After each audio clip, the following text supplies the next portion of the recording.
All right. I was worried, but not anymore. We got 8 minutes for questions. So, questions for the panel. And I'd like to call Christopher and Charles back up here and open the floor. Yes. This is for Charles Jackson. Yeah, I like what you did with the single metaphorical idea. I guess I'm questioning though what you think of as the difference between the literal and the metaphorical. So we take your example of the person falling. If we added hair to that image, it seems like according to your theory that would be adding information. Yep. Yeah. So. But it doesn't seem like it adds any information to the idea of falling. Well, that would depend on the orientation or the movement of the hair. So, say you had a person falling and they were upside down. Well, if the hair is not moving backwards, maybe you're thinking they had a lot of gel on that day or something. Right? Okay, let's take shirt color. Okay. Or something that's not related to falling, right? Mm. So it seems like if the thing we're talking about is falling, certain literal things will be relevant and others will be irrelevant. Yeah, but it's the literal device that's adding to falling. Well, if I may, your question is really interesting. This is something we struggled with. How do we define literal versus metaphorical? So we used John Kennedy's definition. At least I hope we used it right. And if something in the picture is depicting something that literally occurred in the real world. So if it actually occurs in the real world. Oh, okay. That makes perfect sense. Well, that's our definition. Yeah, I know. Okay. I'm just saying, like, if they were falling and thinking, "Oh no," with a thought balloon. Yep. That's two metaphorical images, but the second one does add something. Oh, okay. Right? So it matters, like. Yes, absolutely. Our choice of the devices, I think, is what you're trying to get at. We used Corello et al.'s devices that they had done with previous work, so that's why we had posture, orientation, and the ground plane. That's why we had action lines and metaphoric multiple images, because those are the ones that they used when they initially did research on how those, what information is presented in those. So we looked at how they were specifically combined, but you're absolutely right. I mean, the choice of what do you include in the analysis is a very important one, and thankfully for our research, because it's always wonderful when the next one works out, when we extended it to additional metaphorical devices like we did with the FLASH study, it's the same findings every single time. So the short answer is that we just outsourced it to another researcher and said, what do you think we should include? Yes? So first of all, I want to congratulate all three of you for having among the most beautiful and attractive slides in the show. So it's nice having people who think about visual design when they're presenting this. So my question is really about a notion that's prominent in linguistic metaphor and the way in which this applies to your research. Because all three of you talk about historical progression in various kinds of devices that are used. And one thing that's been clear in people who study linguistic metaphor is that not all metaphors are the same. And there's this notion of the career of metaphor, where metaphors can start out, the first few times they're used, they perform a different kind of function, which is it allows you to grapple with a new construct, a new concept, by clothing it with old familiar forms. But the goal there is to actually have an emerging idea brought to the surface, as opposed to when linguistic metaphors get used over time, they become conventionalized, and there it becomes an efficiency of communication, eventually to becoming dead metaphors where people don't even realize that they're metaphors. So if I say, did you get this abstract in by the deadline? Deadline itself is a metaphor, but most people here are unlikely to know what the source of that metaphor was. And so the question is something similar happening in these, over the temporal duration of these devices, where they start out initially actually communicating something that has not been communicated before, so there's an innovation piece to it. Then there becomes an efficiency of communication piece, and eventually people stop seeing them as metaphors. It's speech. Right. Yeah. Yeah, that's a very interesting question. And it's part of the reason why we usually break it down in terms of what's the timeline, where's the cumulative frequency. And I think we actually saw a little bit of what you're referring to when we took a look at the Quicksilver data with the multiple metaphors being used early. And we didn't have examples of those images, but they're not good and they really don't work. So it would be super interesting to do this kind of an analysis and see, were other metaphors used and abandoned? Which ones kind of made it through to this part where they're accepted? But we definitely did want that ease of communication. And that's why we chose popular artworks. That's why we chose comic books, because those are the artworks where people looked at them and said, I get it. I'm not really struggling. I want this in my room. Or if you're a little child opening up a comic book, you're not going to want to be confused as to what Superman is doing. You want to understand it. So definitely, I think our work stayed in that established area that you were talking about. And it would absolutely be just fascinating to go back as far as we can. And actually, maybe 2 years later, hopefully, currently one of the students in my lab we're going all the way back to cave art. And we're trying to apply this to, did they use metaphors? And I don't think we can go further back than that. But we'll see what happens. Yes? I'm very impressed by this research. But I have another aspect I want to ask. It seems that this comic art research offers a unique opportunity to have a complete focus of the material.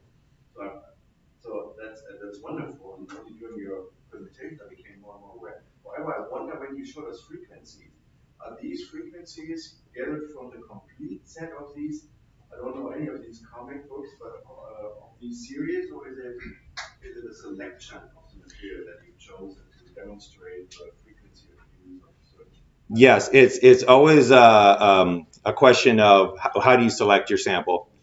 We want to make it representative. So things we considered, we want it representative. We don't want it influenced by a single artist unless we're specifically looking at the influence of a single artist. So what we typically do is we typically would pick a time period and we say, all right, we're going to take a look at these popular characters or these popular titles from 1970 to 1985. And we look at however many hundred or thousands of images those are.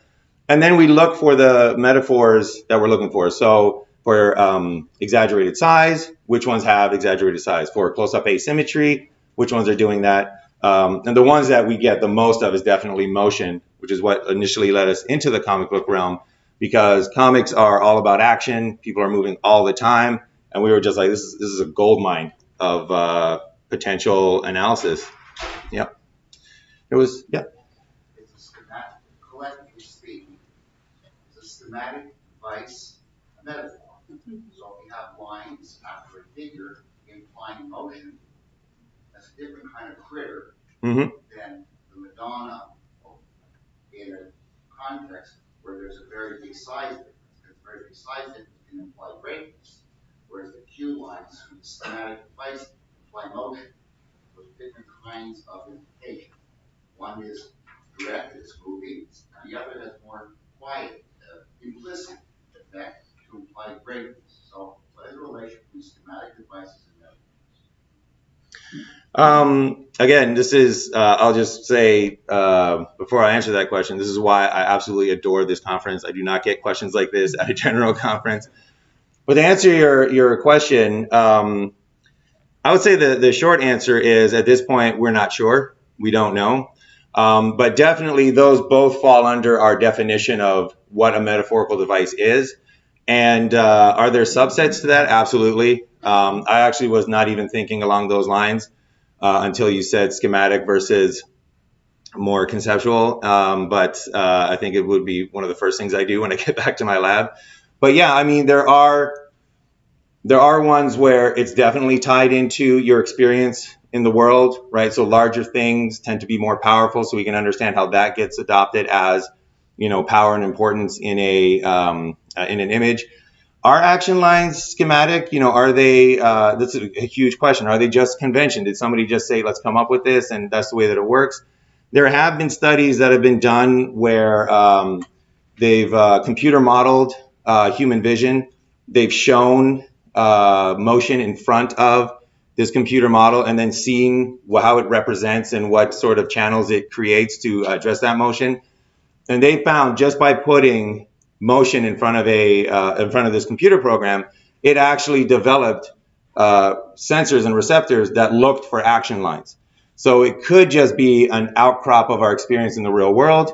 It could just be an artist that said, let me try this, and ooh, that's really good.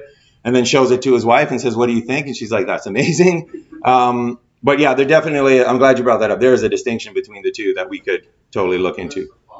Yep. Go back and take a look at Tversky's work on dynamic asymmetry, because we're using asymmetry in an interesting sense one way, because it looks human, but yet it's not.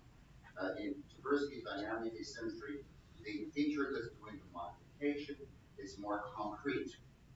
And so you have a concrete feature like the line implying attached to a person, implying that person is therefore strong. Mm-hmm.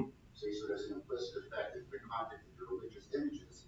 It's very easy to think, when is the effect of the schematic device or metaphor implicit, and when is it explicit? It's more powerful when it's implicit, and people feel it without really knowing it's happening. The first we stop the record. All right. Well, I know the second thing I'm doing when I get back to the lab. Do we have time? I know it's, yeah. All right, so two more, I guess.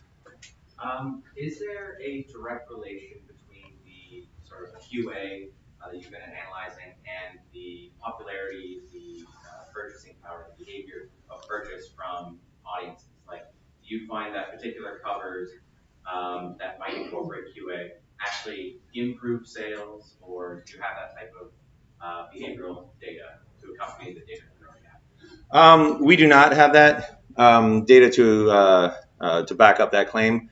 I would say my guess would be, and I'll speculate on this, my guess would be absolutely yes, because during the 90s, during when this kind of exploded and everybody was using this close-up eye asymmetry, that was a time when the comic book industry was absolutely booming. That was a time when people were buying comics to later sell, put their kids through college. Spoiler alert, none of it worked. But the sales were just ginormous at that time. So the fact that the QA asymmetry was used so often in the 90s, at the time when the sales were massive, I would have to say that points towards, yes, they did have an impact as people were looking at this. And again, not knowing maybe exactly what it is, kind of like when you look at a piece of art and you're like, I don't know, I'm feeling something, but I don't know exactly what it is. It would be very interesting to see and experimentally do subjects understand alien versus human. But if it was used in comics during the 90s, especially when sales were king, you definitely know that the average person was looking at this going, something about this one, that's the one I'm picking up. It definitely caught the eye. Stefano, you had one? Thank you. It was very interesting, and at the end you try to combine, to give some advice to the viewer and to artists.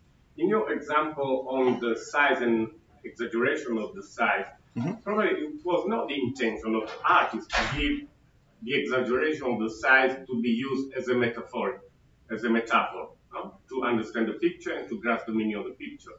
In the example you gave on the Majesty by Duccio, probably it was the beginning of the perspective, the creation of perspective. It probably was not the intention of the artist to give that over exaggeration on the side. Probably it was not easy to combine all different sizes. Or in Magritte, this surrealist art, the art style was different in terms of the meaning of the size.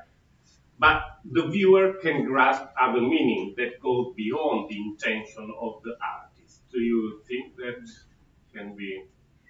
Oh yeah, I think it's absolutely, and I would love to be able to find out more about the intention of the artist. Definitely like art history and what sort of period they're in and what sort of the conventions were at the time would be very helpful for that.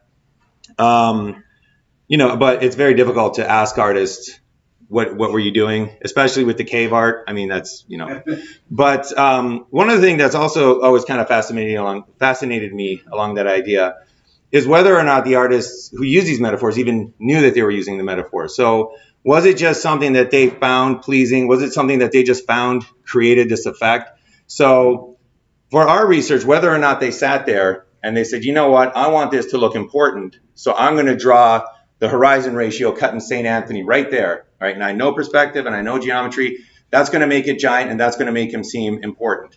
Or was Salvador Dali just there and he said, you know what? I like this layout. I think it looks cool. Something about it just telling me it works. So we're going to do that. So that's a very interesting question. And maybe the third thing I'll be doing when I get back to my lab. But I think for the end result, however, either or is acceptable, right? Whether they knew it and were using it, or whether they just felt it and used it. Still, the final analysis is they use some combinations, they don't use others. Some get incorporated, some don't. So we sidestep that as much as we can because it's very difficult. All right, I think that is it. Thank you so much for coming, and I'm extremely glad to be here.